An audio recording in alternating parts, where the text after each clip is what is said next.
Hello guys, சூப்பரான ஒரு வரமிளகாய் சிக்கன் பிரட்டல் எப்படி பண்ணுறதுன்னு பார்க்கலாமா? வாங்க வீடியோக்குள்ளே போகலாம். இந்த வரமிளகாய் சிக்கன் பிரட்டலுக்கு நான் நல்லெண்ணெய் தான் யூஸ் பண்ணியிருக்கேன். 8 வரமிளகாய் எடுத்துக்கோங்க. அதோட விதைகள்லாம் எடுத்துகிட்டு இந்த மாதிரி கட் பண்ணிக்கோங்க. கட் பண்ண வரமிளகாவை நல்லெண்ணெயில் சேர்த்ததுக்கப்புறம் கருவேப்பிலை போட்டு சின்ன வெங்காயம் ஒரு 20 இந்த மாதிரி கட் பண்ணிக்கோங்க. 2 ஸ்பூன் இஞ்சி பூண்டு பேஸ்ட் போட்டு நல்லா கிளறி விட்டிக்கோங்க. அதுக்கப்புறம் நம்ம தேவையான அளவு உப்பு சேர்த்துக்கலாம். சிக்கன் தூள் உங்களுக்கு தேவைன்னா போட்டுக்கலாம், இல்லை ஸ்கிப் பண்ணிக்கலாம். அப்புறம் காஷ்மீர் தூள் போட்டிருக்கேங்க. தேவையானதை போட்டுட்டு நம்ம இந்த மாதிரி கிளறி விட்டிக்கலாம். வெங்காயம் நல்லா வதங்கினதுக்கப்புறம் நம்ம சிக்கன் சேர்த்துக்கலாங்க.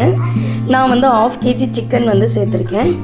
நம்ம போட்ட மசாலாவோட அந்த சிக்கன் நல்லா ஆட் ஆகுற மாதிரி கிளறிக்கலாம். சிக்கன் மசாலாவோட ஆட் ஆனோடனே நம்ம மூடி வச்சுக்கலாம். 15 நிமிஷம் கழித்து திறந்து பார்க்கலாம். பாருங்கள், நம்ம சிக்கன் சூப்பராக ரெடி ஆயிடுச்சு. இப்போ சிக்கனை நல்லா கிளறி விட்டுக்கலாங்க. இப்படியே சிக்கன் மூடி போடாமல் ஒரு ஓப்பனில் ஒரு 2 மினிட்ஸ் குக் ஆகட்டும். இப்போ இந்த சிக்கனுக்கு தேவையான கொத்தமல்லி நம்ம சேர்த்துக்கலாங்க.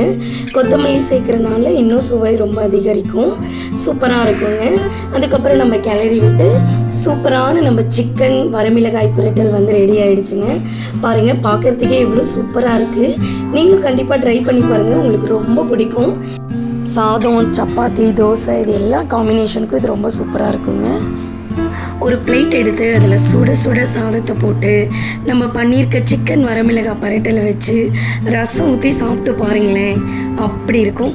கண்டிப்பாக பிடிச்சிருந்தா மறக்காமல் ட்ரை பண்ணி பார்த்துட்டு எப்படி இருக்குன்னு கமெண்ட்டில் சொல்லுங்கள். நீங்கள் என்னோடய சேனலை ஃபஸ்ட் டைம் பார்க்குற மாதிரி இருந்தால் கண்டிப்பாக சப்ஸ்கிரைப் பண்ணுங்கள். உங்களோட சப்போர்ட் எனக்கு கொடுத்ததுக்காக ரொம்பவே நன்றிங்க. தேங்க்யூ ஃபார் வாட்சிங்.